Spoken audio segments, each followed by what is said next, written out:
Um Grenal duro de se assistir e que ninguém sai satisfeito do estádio Beira-Rio. Esse é o resumo da repercussão do Grenal 452, que teve como principal pauta do pós-jogo Alan Patrick, que voltou ao time titular e não teve uma boa atuação. Pesolano se irritou na entrevista coletiva ao ser questionado sobre Alex. E também, quero falar da prática. O que muda na vida do Inter após este 0-0 no Grenal no estádio Beira-Rio? Eu te conto tudo isso depois da vinheta.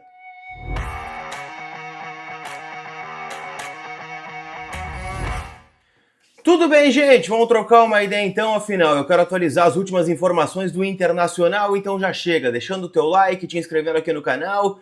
Domingão frustrante, não vamos negar, né? Afinal, mais de 39 mil colorados estiveram no Beira-Rio para acompanhar, um empate muito feio de 0-0, no Grenal 452. O Inter desperdiçou, na minha concepção, uma oportunidade de tentar mudar de prateleira dentro do Campeonato Brasileiro. Claro que não dá para lamentar totalmente o empate, afinal a gente tem que ter a noção do que é o ano do Inter.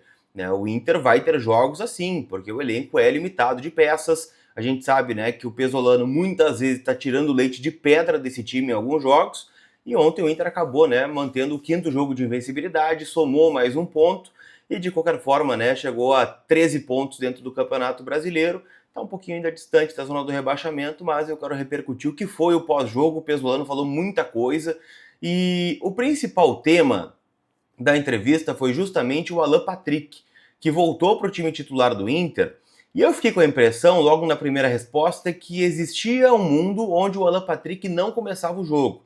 Por mais que a informação que a gente tinha, ainda na sexta-feira e no sábado pela manhã, é de que o escolhido para sair do time seria Johan Carboneiro. Só que o Matheus Bahia sentiu um desconforto muscular e não teve condições de estar à disposição da comissão técnica para esse jogo. Então, sem o Matheus Bahia e sem o Vitor Gabriel, o Pesolano se viu sem a opção de colocar 3 zagueiros ou até mesmo um lateral diferente para soltar um pouco mais o Bernabei na linha ofensiva. E sinceramente, falando honestamente aqui com vocês, eu não tenho como contestar a escalação inicial do Pesolano. Com as opções que ele tinha, para mim foi o melhor Inter possível que ele escalou. Agora, o que não invalida as críticas que a gente tem que fazer à atuação do time. E aí recai muito nas costas dos jogadores, na minha concepção. Para mim, Alan Patrick foi muito abaixo. Ele tem uma jogada em mais de 80 minutos onde esteve em campo, que é uma jogada onde o Gustavo Martins sai jogando, a bola cai no pé do Alan Patrick, ele pifa o Borré, que acaba parando no Everton. E foi só isso.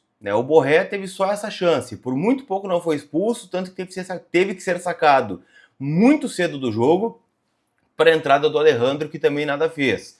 Carboneiro também só ciscou e não conseguiu grande vantagem. O Vitinho não conseguiu levar vantagem em relação a um lateral que estava estreando em Grenal, o jovem Pedro Gabriel. Então assim, do meio para frente o Inter foi completamente nulo. Então eu acho que a ideia do Pesolano foi boa. Eu não gostaria que ele tivesse feito outra coisa, olhando as opções que a gente tinha no banco ontem. Alejandro, Tabata, o próprio Alex, Alan Rodrigues, Thiago Maia, sabe? Não vejo por que o Pesolano tem errado na escalação para esse Grenal. Mas, de qualquer forma, ele foi perguntado sobre o Alan Patrick, porque o Inter vem vencendo jogos fora de casa sem a presença do camisa 10. E ele reafirmou, é o jogador de mais qualidade que temos e nós precisamos dele.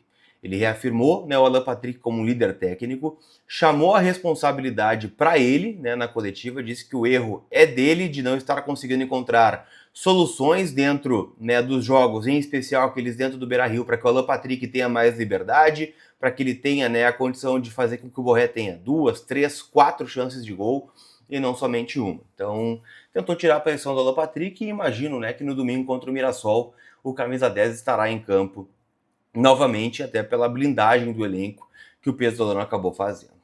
Tá bem?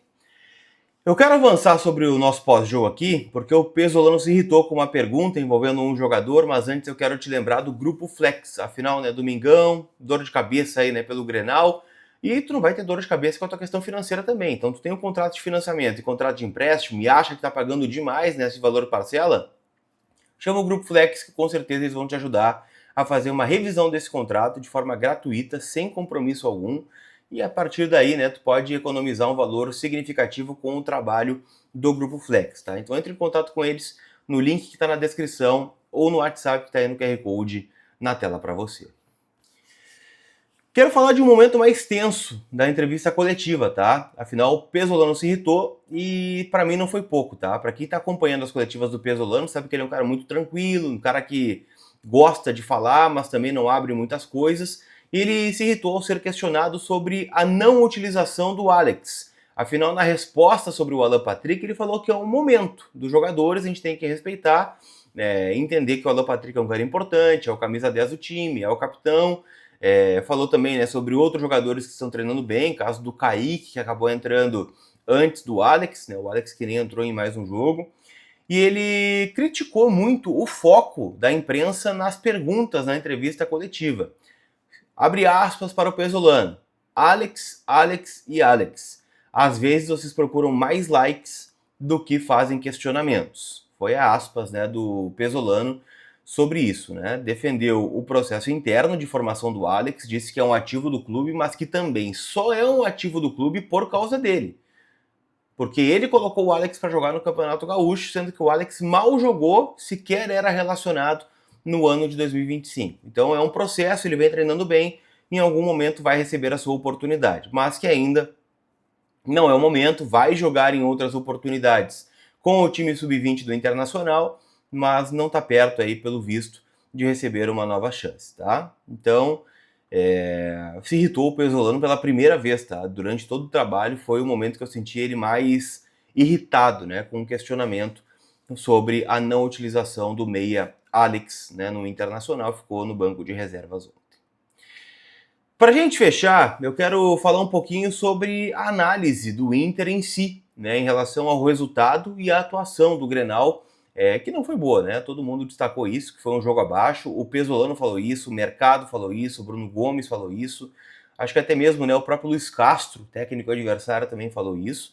Mas o Inter destaca algumas coisas positivas. Primeiro ponto, o sistema defensivo funcionou. O Inter passou mais uma vez ileso, sem tomar gol. O Rocher fez uma baita de uma defesa, por mais que tenha saído de forma insegura em alguns lances, né, ele teve uma boa participação, acabou salvando o Inter de uma derrota.